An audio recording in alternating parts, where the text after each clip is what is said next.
I've been walking down the street.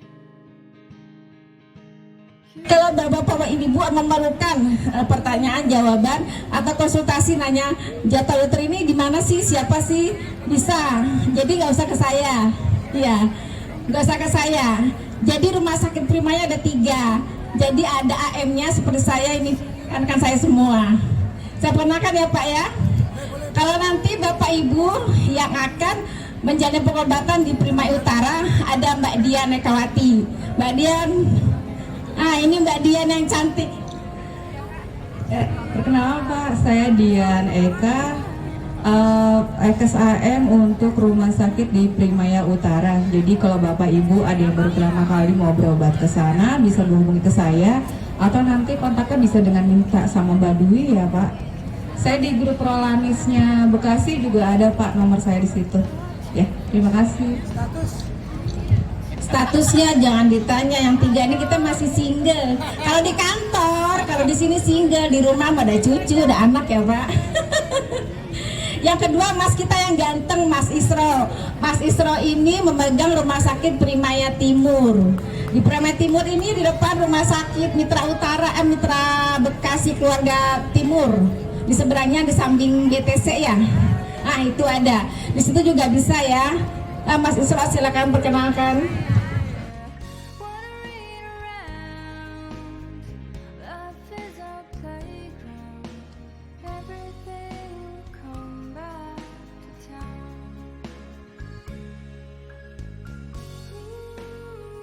Perkenalkan, saya Isro, saya AM untuk Rumah Sakit Primaya Bekasi Timur.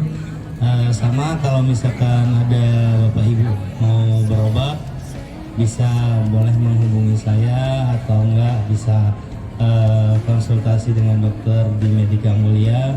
Kalau memerlukan nomor saya silakan bisa minta di Mbak Dwi atau di Klinik Medika Mulia. Terima kasih. Assalamualaikum warahmatullahi wabarakatuh. Waalaikumsalam, terima kasih Mas Isro. Satu lagi nih, ibu kita yang cantik ya, namanya Ibu Vita Diana. Silakan Bu Vita. Assalamualaikum warahmatullahi wabarakatuh. Nama saya Vita. Saya pegang Primaya Barat. Jadi kalau apabila ada Bapak dan Ibu ingin berobat ke Primaya Barat, bisa hubungi saya. Ya, terima kasih. Terima kasih Mbak Vita, Mas Isro, Mbak Dian. Itu ya Bapak Ibu, jadi nanti nomor-nomor teman-teman saya akan saya share di grup ya. Jadi kalau nanti Bapak-Bapak Ibu yang akan berobat di Primaya, seperti saya bilang kemarin ya, di sana kita kerjasamanya biasa dengan BPJS, istilahnya JKN Plus ya, dengan BPJS dan Telkom. Jadi yang biasa untuk ke sana menggunakan 2 jaminan. Saya infokan lagi nih biar jelas. Bapak-bapak ibu mungkin di klinik sudah banyak ditanya untuk BPJS ya. Manfaatnya saya kasih tahu biar bapak semua nih. Kalau bapak-bapak ibu yang menggunakan 2 penjaminan dengan BPJS, kan biasanya penjaminan yang Yakes Telkomnya tiap kontrol minta. Sekarang yang pikir BPJS-nya berlaku untuk 3 bulan. Untuk jaminan Yakes Telkomnya pun berlaku untuk 3 bulan. Jadi tidak bolak-balik. Itu ya. Jadi nanti silakan kalau mau ke MC misalnya, ya ke klinik rumah sakit MC dari Medika Mulia mau kontrol ke jantung atau detak saraf di MC, nanti jaminan dapat 2, BPJS-nya dan Telkom. Itu berlaku untuk 3 bulan, 3 kali kunjungan ya Bapak Ibu ya. Ya mari terima sekian, gak lama-lama kita tunggu nih dia dokter kita yang cantik untuk sharing-sharingnya ya dengan Dokter Cindy Amalia. Kami dari tim Markes pamit, persilakan dokter. Assalamualaikum warahmatullahi wabarakatuh. Baik Bapak Ibu, Assalamualaikum warahmatullahi wabarakatuh. Masih semangat ya Bapak Ibu? Oh masih semangat.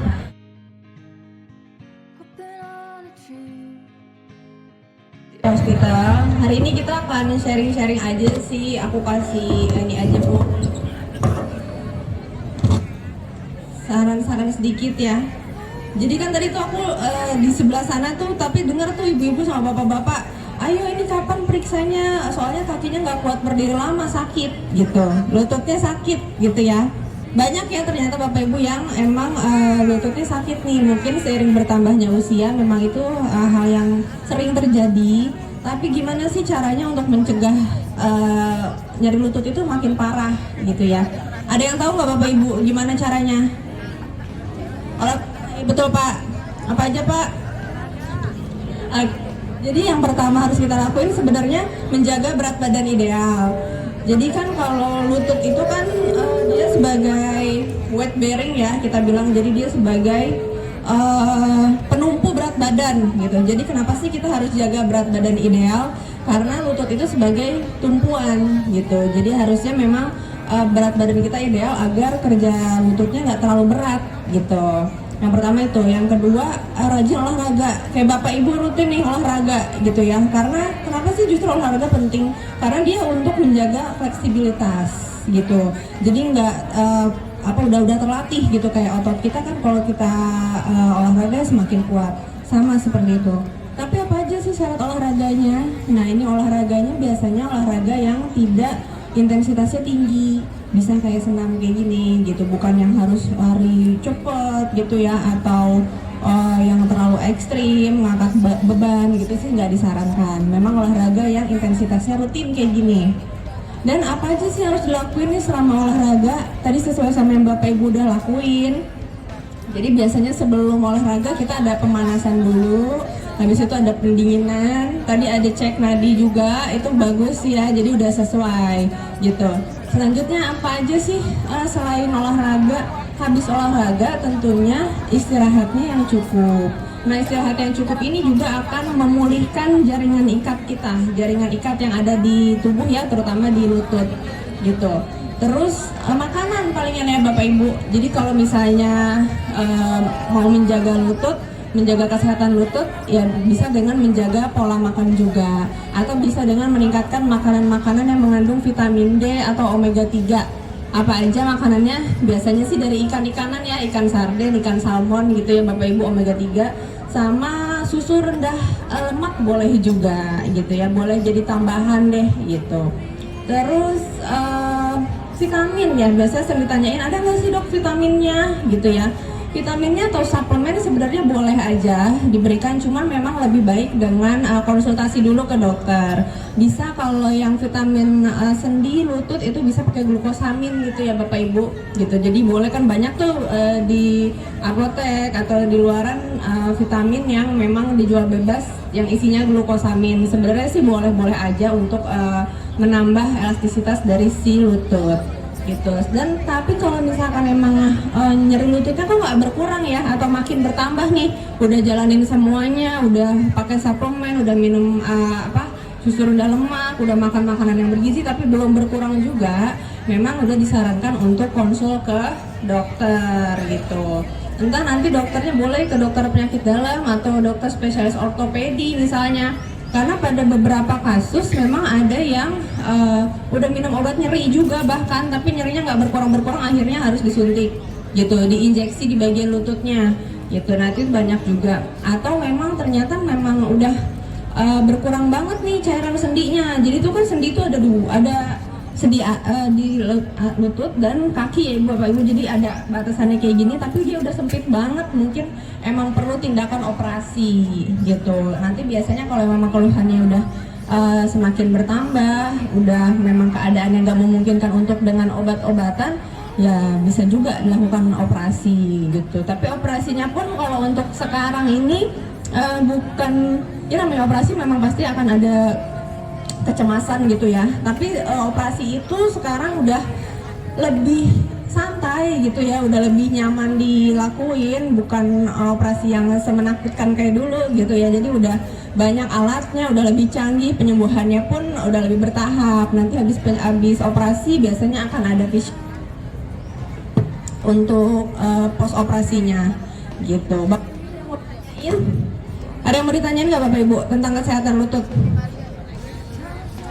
Ya Bu, boleh Bu. Ya aku samperin aja Bu. Ya boleh Bu. Kalau minum obat itu harus itu biar di depan dokter. Sakitnya selesai kita stop atau terus menerus? Ya. Ibunya nanya kalau misalkan punya asam urat terus sakitnya udah selesai masih minum apa enggak? Ini Bu, jadi tergantung dari hasil asam uratnya. Jadi nilai asam urat yang dicekin. Jadi bukan berdasarkan sakitnya gitu. Kalau sakitnya kan biasanya sebentar tuh, misalkan 3 hari udah sembuh gitu ya. Ini biasanya obat asam uratnya masih terus lanjut gitu. Nanti kan akan dicek, biasanya asam urat dicek sebulan sekali nih. Bulan depan misalkan memang masih tinggi, masih harus diminum gitu. Jadi memang obat itu berkelanjutan. Obat asam urat itu jadi kayak obat rutin aja Bu, kayak obat darah tinggi, obat gula itu kan nggak boleh berhenti ya Bapak Ibu.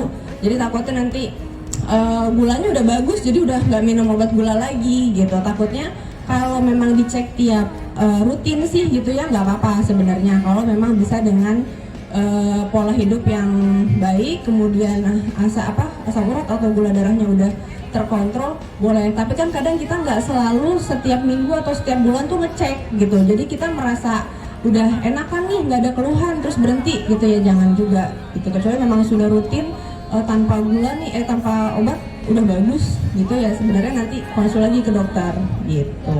Kalau dijelasin sih sebenarnya ada penjelasannya, cuman panjang kali lebar Bapak Ibu. Ada lagi nggak yang mau ditanya? Ya makasih Bu. Boleh Pak.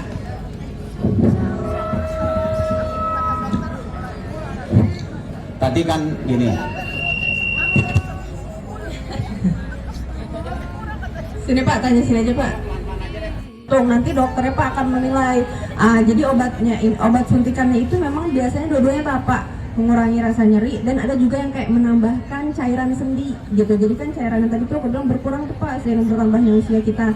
Jadi kayak dia tambahin bantalannya, sekaligus dia mengurangi nyeri gitu. Jadi kalau misalnya ditambahin kan dia akan nyerinya berkurang, walaupun dia ada kortikosteroidnya juga sih Pak yang untuk mengurangi nyeri. Jadi dua-duanya bisa gitu. Makasih Pak. Oke Bapak Ibu, ada yang mau ditanyakan lagi? Boleh Bu. Satu lagi ya. Sekalian. Baik, terima kasih atas kesempatannya. Dokter, tadi Kenapa ada batasannya itu memang kemungkinan itu memang masih normal sebenarnya gitu, karena kita memang udah menjaga makanan tadi yang kayak Ibu bilang. Tapi memang kalau misalkan kan lama-lama makin naik ya, nah itu memang perlu konsul ke dokter. Takutnya maksudnya jadi dia udah nggak mempan nih dengan cuman jaga pola makan, olahraga, memang butuh obat-obatan. Karena ya itu tadi kita semakin bertambahnya usia, pastikan fungsi-fungsinya juga akan menurun. Betul, kalau dulu misalkan masih kuat nih untuk menjaga asam urat itu bagus dengan olahraga ya, tapi sekarang memang mungkin perlu bantuan kalau memang berlebih asam uratnya. Kalau memang nggak berlebih, masih diambang kayak gitu sih sebenarnya nggak apa-apa sih Bu. Emang harus rutin diperiksa aja, takutnya nanti suatu saat tiba-tiba meningkat gitu ya, gitu. Tapi nggak apa-apa, yang penting tetap dilakuin aja nih olahraga dan jaga makannya, tetap jangan diperparah gitu. Jadi lebih baik menjaga aja gitu. Nah untuk Ibu nih, kalau misalkan kolesterolnya kan masih tinggi, katanya kurang olahraga gitu ya Bu ya. Bu, jawabannya, jadi kalau misalkan kita udah ngejaga, udah olahraga tiap hari, tapi kok ternyata kolesterolnya masih tinggi, bisa dievaluasi dari makanannya mungkin gitu. Misalkan siapa tahu Bu misalnya sukanya makanan coklat atau keju atau yang tinggi kolesterol, gorengan gitu ya. Nah itu mungkin bisa dilihat lagi tuh, dievaluasi dari makanannya. Tapi kalau misalkan udah 290, kemungkinan situ perlu obat ya Bu. Nanti konsultasi dulu ke dokter. Kalau misalnya emang dengan jaga pola hidup, makan dan olahraga masih nggak terkontrol, biasanya memang perlu obat yang rutin diminum gitu. Sama juga, jadi kalau misalkan emang kita bertambah usia, sudah pasti berkurang semua fungsinya gitu. Dari fungsi lutut tadi pertama, asam urat, kolesterol udah nggak bisa lagi nih. Kita udah jaga banget tapi masih tinggi, nggak apa-apa Bu Pak, diminum dulu obatnya untuk stabilitas gitu. Karena biasa kalau kolesterol terutama misalnya dia meningkat, memang akan meningkatkan resiko gitu, entah resiko penyakit jantung, penyakit otak ya, kayak stroke gitu. Jadi lebih baik dijaga gitu. Jadi kalau minum obat itu kan kadang nanti jadi minum obat rutin dong tiap hari, tapi memang ya begitu gitu ya. Memang harus diminum obat rutin nggak apa-apa, tapi diperiksain dulu tuh tiap bulan biasanya ya. Jadi tiap bulan harus tetap diperiksain ini obat masih perlu atau enggak dilanjut dan dosisnya gimana. Takutnya justru udah minum obat tapi ternyata masih belum mempan nih, jadi dosisnya harus naik dulu. Kalau bulan depan udah bagus bisa turun lagi. Itu kenapa dokter selalu ngajurin periksa sebulan sekali gitu agar kita bisa lihat dosis obatnya gimana. Gitu Bu. Terus dari Bapak pertanyaannya terakhir yang tata laksana dari nyeri lutut ya. Tadi sih itu sebenarnya sama aja Pak, jawabannya kayak yang tadi, jaga berat badan, terus itu pencegahannya ya, jaga berat badan dari makan makanan yang bergizi. Terus kalau memang udah sakit banget, obat pertamanya boleh pakai anti nyeri Pak. Anti nyeri itu bisa kayak paracetamol ya, kan dijual bebas tuh. Itu dulu aja yang pertama. Kalau misalkan nggak berkurang, nanti biasanya dokter akan meresepkan obat anti nyeri yang lebih tinggi lagi dosisnya. Gitu itu banyak tuh Pak, bisa kayak asam levonamat, bisa kayak kalium diklofenak, tapi itu biasanya harus konsul dulu. Yang pertama pokoknya kalau nyeri lutut nih, tiba-tiba nyeri banget, boleh pakai paracetamol dulu, anti nyeri yang paling rendah gitu. Nanti kalau nggak mempan baru pakai konsul ke dokter, pakai obat anti nyeri yang lebih oke. Kalau nggak mempan juga baru pakai yang tadi tuh Pak, diinjeksi lututnya gitu. Jadi itu memang untuk ngurangin nyeri dan untuk menambahkan cairan sendi biasanya gitu. Nah selanjutnya juga masih nyeri juga ya, tadi Pak butuh operasi gitu, operasi lutut gitu. Kalau memang udah parah banget nanti kan biasa akan di ronsen dulu pemeriksaannya, akan cek lab dulu gitu. Bener Pak, tapi ganti lutut itu pakai implan nanti gitu, ada kayak besinya untuk gantiin lutut gitu Pak. Rajin olahraga dan jaga pola hidup gitu. Olahraganya bebas ya Pak? Olahraga bebas tapi jangan yang intensitas tinggi Pak, bukan yang loncat-loncat gitu ya. Jadi kayak senam santai aja kayak gini, atau jalan, berenang boleh, tapi bukan yang loncat-loncat beban berat gitu, nggak disaranin sih gitu. Oke, baik Bapak Ibu, terima kasih. Semoga tetap rutin berolahraga dan jaga pola hidup sehat. Oke, terima kasih Bapak Ibu. Assalamualaikum warahmatullahi wabarakatuh. Terkait dengan asam urat, saya sendiri sebetulnya merasa bahwa kalau makanan yang menimbulkan asam urat itu tuh sudah sedini mungkin saya hindari gitu ya. Sayur-sayuran yang hijau-hijau, kacang-kacangan itu kalau makan ya sedikit-sedikit. Tapi setiap saya cek mini check up lah gitu, selalu asam urat saya itu tinggi gitu loh. Itu apakah ada bawaan dalam tubuh gitu ya, dalam diri sendiri atau bagaimana gitu? Apakah saya juga harus minum obat rutin gitu? Asam urat kalau wanita kan 6 ya batasannya, saya itu 5,7 gitu. Terkadang ambang batas 6 gitu. Padahal makanan perasaan saya gitu, saya menjaga. Ya, ini satu lagi sama, hampir sama.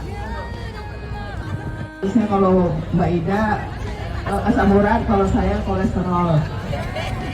Saya kolesterol, saya juga heran. Olahraga tuh saya hampir rutin seminggu full, hampir full. Tapi kolesterol tetap aja tinggi. Kemarin malahan terakhir sebulan yang lalu itu 299. Sampai saya dianjurkan minum obat, nanti 3 bulan kemudian kontrol kembali. Kata dokternya, ibu masih kurang olahraganya.